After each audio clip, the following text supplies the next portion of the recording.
Hi, welcome to Indian Real Life Garden Edition, where we will take a small tour of my container vegetable garden because this is what I do when I'm not editing videos or going to work. Join me on this magical adventure. Here we have some cherry tomatoes that are called honeycomb. Inside the pot, I was using cocoa coir as a type of mulch because I do notice that the soil stays moist underneath it. I do have a lot of little weeds because our compost has tons of tomato seeds. As you can see here, we've already got fruit. Fantastic. Last time I tried growing these guys, they're in a little bit of shaded area. I didn't realize, and it took almost a month before we had fruit. Redonkulous. Unacceptable. This was a better spot. This is also on a string trellis that I did put together myself. It is consisting of 3 8-foot tall bamboo and 2 metal T-posts that hold them up. Here are more delectable fruits. I'm actually pretty glad that all of the flowers on the little doodads are producing fruits. That means we're gonna have a lot of little yellow tomatoes very shortly, probably within a few weeks. This is where all my other tomatoes are. This frame used to be one of those little greenhouse tents, but the tent part got torn in a storm. It got too heavy, water accumulated, it ripped. But you know what? The frame's just as useful. More string trellis action. These little guys on this row are all Regal plum tomatoes. Kind of like a Roma, about that size. Last time I tried growing Romas, didn't frickin' work. Fortunately, these guys are already flowering. Once I put them in the pots, boom, exploding with growth. So beautiful, so luscious. I hate the smell of the leaves though. It's like misleading mint. But the tomatoes, I'm hoping will be delicious. Here we have another plum on that side. It's all by its lonesome. Here we have Gardener's Delight. Oh, beautiful little red cherry tomatoes. So many. It grows so tall. These cherries can grow up to 8 feet tall if you take care of them right. And that's what I intend to do. They already have fruit. We're gonna have red and yellow tomatoes. Here we have a pepper plant. I think this guy is a lunchbox pepper. And that guy is Ichabod. He's a little boy. He's a teeny little guy. He's got the zoomies. Who can blame him? And here we have some marigolds. I think these are the Incas. They'll grow giant yellow flowers. They smell so great. I just wish they would bloom faster. They're being a little stubborn. But you know what? I'm patient. I'll wait. Here are some more peppers. These 2 little guys are lunchbox, so they'll produce small, snackable peppers. This guy will have really long, large peppers. I hope to bake them, do some cooking with all of these guys. I love making kind of like a vegetarian pasta. I put all the vegetables in it, everything. Everything goes in the pasta.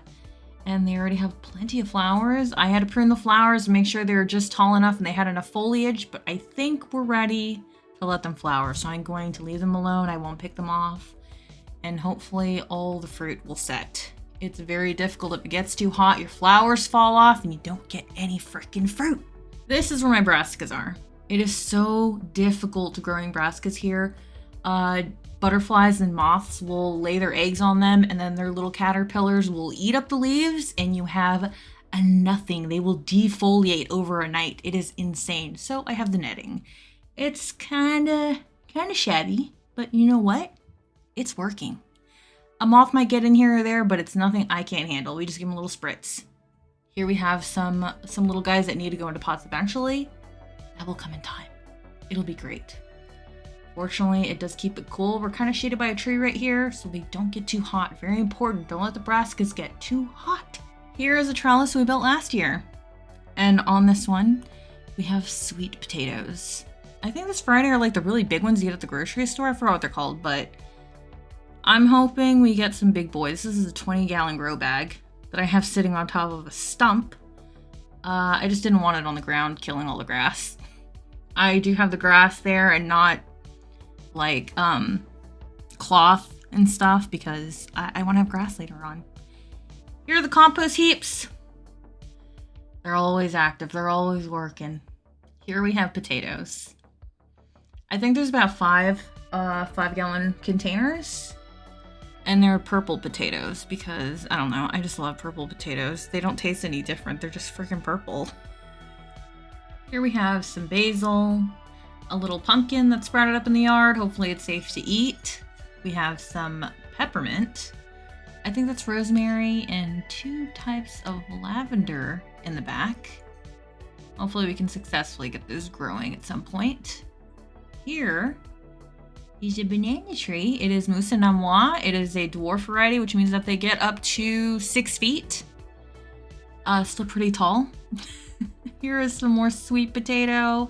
And here is a pineapple sage. They come from Mexico and they have beautiful little red flowers and they're edible.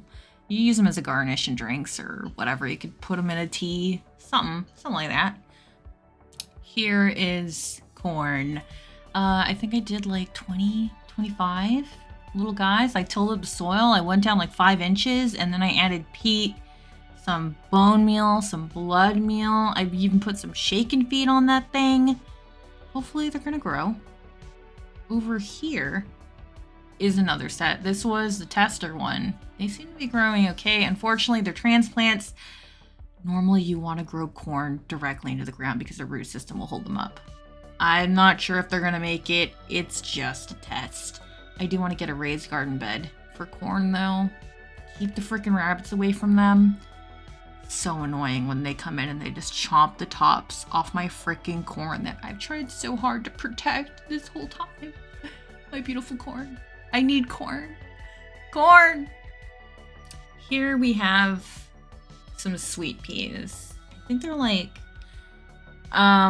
if you get them young, they're one type of pea. If you let them fully mature, they're another type of pea. I put a bunch of little guys in here. Unfortunately, as of editing this video, some freaking critter came over and literally chomped off all of the little guys. I was so devastated. So I put them over on the other trellis with sweet potato. Hopefully they're far away from danger. On the other side of the trellis, we have some cucumbers. I haven't tried cucumbers. Last year it was pumpkins and that was miserable. I had so many cucumber beetles. It was freaking redonkulous.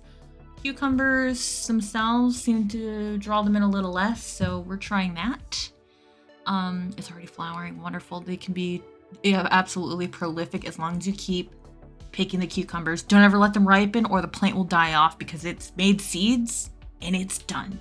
Always keep picking those cucurbits. Okay, it's gonna grow all the way up there. Hopefully the summer heat doesn't kill them. That's all I have to say. Over here is where I mixed my dirt. These are a bunch of, I think they're like 20-gallon grow bags. Bro, it's so much to fill. But I'm gonna put my my elephant ears in those. And I'm going to dump all the dirt in here. I have a whole like trash bin full of soil because I don't want to dig in the ground. It's so hard. But I have to amend it with bone meal, blood meal, more peat, maybe some cocoa coir. So it just looks like freaking sand. But that's gonna be a whole nother weekend of work. Here I have some, they are Russian mammoth sunflowers. These were transplants. If you want to get giant sunflowers, grow them directly into the ground, cover them, protect them until they're tall. I do have tomato cages on these guys so that my dogs don't run into them and knock them over because they got the zoomies like crazy and they do not give a heck. Unfortunately, they will not even reach 4 feet tall and they will produce flowers. This is my fault. But that's just the aim of the game. If the roots get disturbed, they're just gonna stay short. They're gonna be stunted. It kind of sucks, but oh well. This is the very next day, and I put up a shade tarp or shade cloth, and I'm hoping it'll help my tomatoes during the hottest parts of the summer. It was surprisingly cool underneath it. This is around noon, and it felt like 10 to 15 degrees cooler. It's a 40% shade tarp. I didn't cover the brassicas because they already kind of have a net, which kind of blocks a little bit of the light. Also, I didn't want to shade them because they're under the tree shade for most of the morning anyway. So, I don't know. I'm hoping, and I'm praying that we get some plum meters and we get all the peppers, and those brassicas at least flower. That'd be great. Okay, come So on. yeah, that's my garden so far. I'm trying to grow some lettuce. We'll see how that goes. I haven't been able to do that in a while. And yeah, the beginning, when I first started this garden, it was because I wanted to grow my own tomatoes, and they taste fantastic when you grow them yourselves, guaranteed. Please try it. If you don't like tomatoes, you'll like tomatoes when you grow them yourself. But also, it's for mental health because I make myself go outside and water the plants and be in the sunlight and literally touch grass and get some vitamin D. And I think it's really helped. You know, sometimes it's a struggle, but I gotta go out there. I don't want my little plants to die. So, I'll leave you off with this little clip of me walking my puppers out of the park.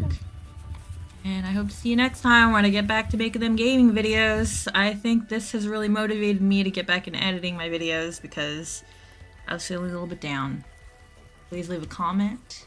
I'd love to hear what you say if you like gardening. Do you grow anything? Do you want to grow something? Tell me about it. I will gladly chat with you about all I know about park gardening. I love to talk about it. I love to share my knowledge. I've studied so much. Anyway, see you later. Bye.